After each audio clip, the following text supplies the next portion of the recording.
Voilà, nous sommes chez Sirena et on visite le Sirena 48, un trawler qui réserve beaucoup de très belles surprises, un magnifique bateau à un prix très abordable. On va rentrer à bord par la plateforme de bain ici, bien sûr une plateforme hydraulique avec un très grand rangement pour les fenders, les toys, voire même une petite annexe ici. Cette configuration de cockpit ici qui est très chouette parce que c'est des fauteuils en vis-à-vis, donc ça permet d'avoir une conversation beaucoup plus sympa qu'une banquette avec une table et des chaises, et aussi parce que ça offre une vue sur la mer. Inconvénient, c'est qu'on n'a pas assez de hauteur ici pour mettre une cabine marin, mais c'est pas un bateau qui est fait nécessairement pour ça. Un bateau comme ceci est un bateau qu'on a envie de naviguer soi-même, et donc moi je trouve que c'est la plus chouette configuration avec ce cockpit là qui permet de profiter beaucoup mieux du bateau. On a la prise de quai qui est carrément cachée dans un compartiment à l'arrière. On a une plateforme hydraulique qui est ici, qui se déploie avec le panneau de commande là, et ceci c'est le panneau de commande de la plateforme de bain avec ici la douchette de cockpit. Il y a des winches ou enrouleurs pour pouvoir amarrer le bateau avec plus de sécurité. Quand on voit ici vraiment la qualité des matériaux, c'est vraiment pas pour rire. Ceci est monté sur roulement et pivote, donc là il y a vraiment une attention particulière portée à l'amarrage, à la fois au niveau qualitatif et esthétique, avec ce rangement ici qui permet de mettre le bout de l'accord. Passe avant très très large, protégé, avec pour moi une absence de main courante ici qui est un peu dommage, mais on a une bonne prise sur le balcon ici. La porte à pantographe du poste de barre empiète un petit peu sur l'espace, mais ça c'est tous les bateaux de ce type là, et il vaut mieux une porte de grosse qualité qui empiète un peu qu'une porte de moindre qualité qui ne fera pas le job de la même façon. D'autant plus qu'il y a un autre passe-avant de l'autre côté. Grand espace de bain, de soleil de bain, pardon, ici, grand non gigantesque.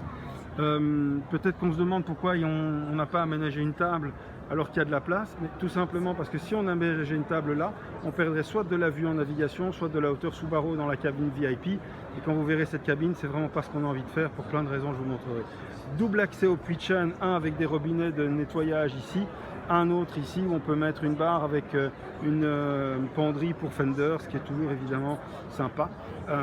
On fait le tour en ayant une vue sur ce pare-brise avec un montant central, mais un pare-brise arrondi, donc une visibilité à l'intérieur qui est top, une casquette qui revient un peu pour protéger les instruments de bord et pour avoir aussi un écoulement de l'eau de meilleure qualité avec un pare-brise vertical. Des petites lampes pop-up ici pour l'ambiance en soirée, et alors ce superbe passe avant, superbe. C'est toujours très gai, je trouve, sur ces rollers de longer ces grandes vitres fumées sur ces passes avant. Ça donne vraiment un sentiment de sécurité, de confort, de grandeur. Alors, le cockpit avec un boulonnage des chaises, des canapés lounge ou club qui peuvent se faire où on veut, donc ça on décide avec le chantier. Table dépliante bien évidemment, et ce cockpit en vis-à-vis avec une ouverture complète sur la mer. C'est des cockpits qui sont assez à la mode pour le moment, et franchement je trouve qu'ils améliorent énormément ce cockpit un peu vieillissant, traditionnel, avec cette banquette qui faisait face à l'intérieur. On a ici quelque chose de très important. Vous voyez la ligne qui coupe ce cockpit en deux. C'est une ligne de séparation qui permet à toute cette partie ici de s'ouvrir pour pouvoir sortir les moteurs. Donc vous êtes sûr que s'il y a un problème moteur majeur et qu'on doit sortir le moteur, on peut le sortir. Ça, c'est toujours une bonne information. La trappe ici d'accès, je vous retrouve tout de suite dès qu'elle est ouverte et on voit l'intérieur. Voilà, on va rentrer maintenant dans la cale moteur. On y accède par un escalier qui est relativement confortable par rapport à un escalier de cale moteur. Et on débarque tout de suite sur le premier moteur à ligne d'arbre Cummins. On a un deuxième moteur ici Cummins, ligne d'arbre également. C'est possible de les avoir en Volvo. Les gros réservoirs avec un filtre par réservoir. Et puis alors on a ici le gros bloc Onan de générateur, pardon, plus important quand on a l'airco notamment. Ici le gyrostabilisateur, les hydrauliques pour la passerelle et la plateforme de bain, le bloc avec l'air conditionné et les pompes ici. Donc vraiment une très bonne cale technique où tout est fort accessible. Non pardon, le gyrostabilisateur est ici, excusez-moi, il est sous le petit podium qui est là et ces pompes et ces filtres sont ici, tout est bien indiqué. L'entrée d'eau de mer pour le refroidissement, etc. Alors, on ressort assez facilement de cette cale moteur et on a alors de chaque côté du bateau un petit portillon de coupé. Voilà, on va aller voir le fly et ça c'est waouh, à tout de suite. On accède à ce fly avec un bel escalier évidemment et aussi avec cette main courante verticale là qu'on est de voir, très sécurisante, et on arrive tout de suite sur paf, le poste de bar, mais waouh, quel fly. Je fais un plan panoramique pour montrer. Gigantesque zone de bain de soleil, très beau poste de bar avec tout l'équipement double banquette, et puis derrière, non pas un espace vide, mais une banquette en U avec deux zones dînatoires, tables dépliantes qui peuvent se rejoindre. Et face à cette zone dînatoire derrière le mât, on a une magnifique cuisine. Donc deux zones vraiment, cette cuisine avec l'espace dînatoire quand on est au mouillage ou au port, et puis de l'autre côté, on a le poste de bar avec cette gigantesque zone bain de soleil, donc une zone navigation, une zone convivialité, le tout avec un hardtop qui dans les versions suivantes sera un petit peu prolongé pour apporter un mélange ombre-soleil sur le bain de soleil et protéger un petit peu plus la vue du skipper qui est ici si jamais il y a un soleil rasant en fin de journée et qu'il est face à la proue du bateau. Voilà, avec des éclairages indirects, vraiment superbe. On est sur un 48 pieds, ça j'aimerais bien le rappeler parce que il y a des 52 qui n'ont pas ce même espace. Maintenant évidemment, le luxe dans un bateau c'est la largeur et c'est un bateau qui fait 5 mètres de large, hein. Donc là on est sur un bateau qui va être aussi très stable et on est vraiment à l'arrière du porte-à-faux du toit du fly avec la plateforme de bain juste au-dessus. On se retrouve à l'intérieur, à tout de suite. On arrive sur la cuisine évidemment avec cette énorme porte-à-vantaux qui est très belle. Cuisine en L, classique, avec le four combiné four-taxe à induction, des rangements hauts avec des rangements en galerie ici accessibles, une poubelle avec rangement vertical, bien entendu, et ça c'est chouette, un lave-vaisselle, et en opposition de la cuisine, hop, on a alors encore des rangements hauts, un deep freeze, un frigo, avec ces présentations américaines qui sont chouettes, une colonne de tiroirs et de commandes, et puis alors on a encore des tiroirs très profonds ici, voilà, là on est sur des tiroirs télescopiques vraiment super profonds, il y en a deux, on a encore d'autres tiroirs ici, sans cette petite poignée, ce petit bouton qu'on a l'habitude d'avoir sur beaucoup de bateaux et qui finalement quand on a les mains un peu mouillées glisse. On a des tiroirs de ce type-ci pour les couverts. On a des tiroirs également avec des boiseries qui permettent d'encastrer de la véritable vaisselle, ce sont des verres en verre. Il y a des rangements encore ici en dessous pour amener sur le carré. J'aime beaucoup cette idée d'avoir d'un côté la cuisine qui bien sûr donne sur le cockpit, donc ça c'est très convivial, mais qui a tous ces éléments de rangement et de préparation cuisine dans la cuisine, et qu'on ait tous les éléments de rangement et de préparation d'art de la table face à la table en elle-même.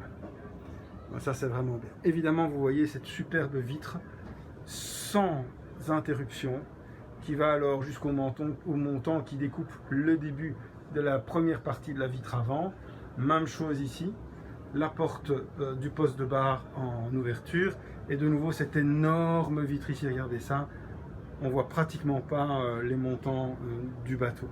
On a la télé en pop-up qui est face à l'espace de vie bien sûr, et puis alors poste de bar avec son double écran standard, ça peut être plus grand, tous les switches évidemment. Ici on a les flaps, on va voir les commandes moteurs Cummins, on va avoir ici le pilote automatique, les démarrages moteurs.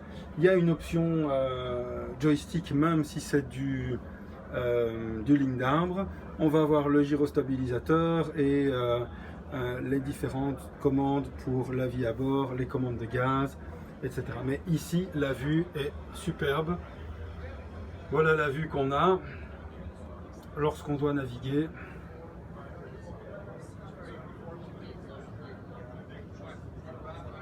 C'est parfait, hein?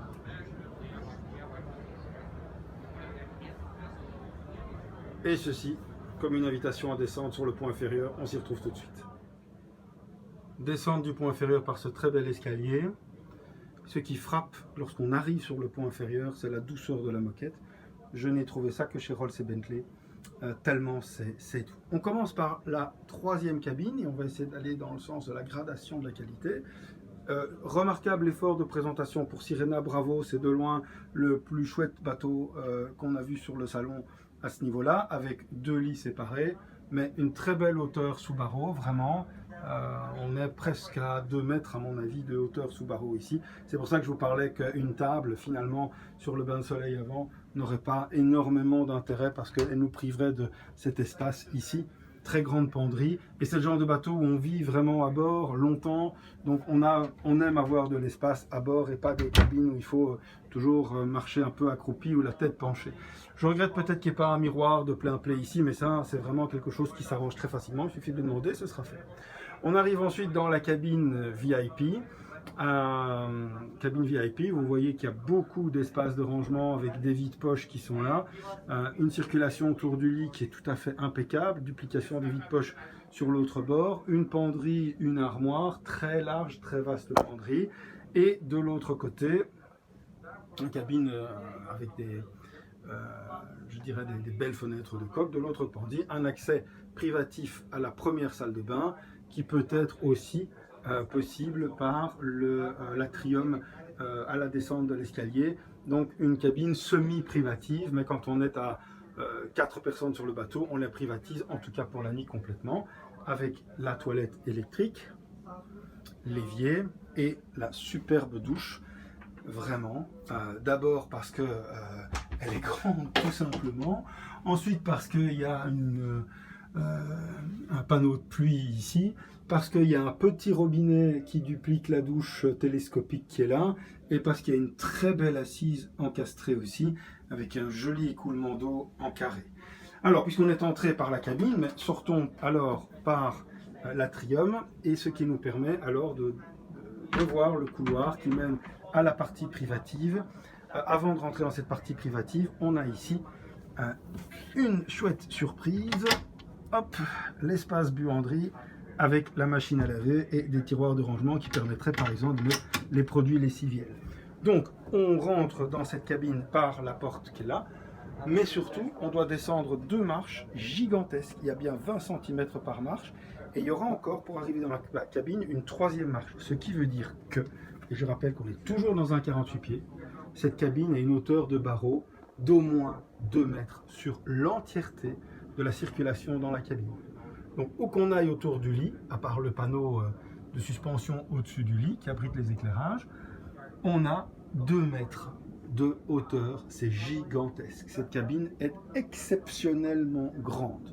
On y rentre, on trouve un vanity, doublé d'une banquette en dessous de laquelle on a tout des rangements. Dans les 2 cabines, celle-ci comme la cabine VIP, le lit peut se soulever et on a alors un énorme espace de rangement sous le lit, des tablettes de nuit, j'apprécie particulièrement le fait d'avoir des tablettes de nuit, et vous voyez, c'est le cas à plusieurs endroits du bateau, qu'il y a des prises de courant noires et rouges.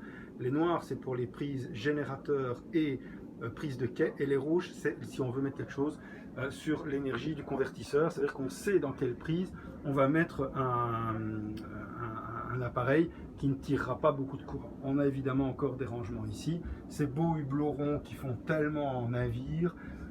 Au-dessus de la rigole là, vous avez les bouches de ventilation, de très belles appliques en plus des liseuses, une ambiance à bord qui est chaleureuse, et ici bien sûr on peut mettre une télé à la place des cadres qui sont là, et sur le vanity on a encore des petits rangements avec notamment un coffre-fort. Mais voilà la visite de ce Sirena 48 Superbe navire, coup de cœur, trawler de ce salon du Düsseldorf 2024, pour le prix, pour l'espace à bord, la compacité du bateau, ça n'est quand même qu'à 48 pieds, 3 cabines et un prix qui est proche du Beneteau Swift Trawler. Là vraiment exceptionnel, ce travail fait par Sirenae. Voilà, bonne journée, merci d'avoir regardé cette vidéo.